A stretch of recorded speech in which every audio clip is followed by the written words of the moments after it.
আসসালামু আলাইকুম। এই যে দেখতে পাচ্ছেন হলুদ কালার, এটা হচ্ছে দেশি খেজুর।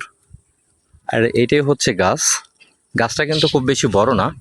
দেখেন প্রচুর পরিমাণে খেজুর ধরেছে। আমরা ছোটবেলায় যখন খেজুর ছোট ছোট থাকতো, ঠিক ওই সময় আমরা এটাতে ফটকা ফোটাতাম। আর বড় হলে এই খেজুরগুলা পেড়ে আমরা এই খেজুরগুলাই খেতাম।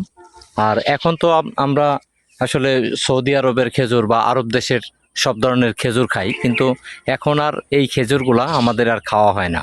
কিন্তু এখনও কিন্তু গ্রামের ছোট ছোট ছেলেপেলেরা এই খেজুরগুলা কিন্তু পাকার পরে কিন্তু পেরে পেরে খায়। আসলে এই খেজুরটা দেখেই আমার শৈশবের কথা মনে পড়ে গেল। দেখতে কিন্তু অসাধারণ।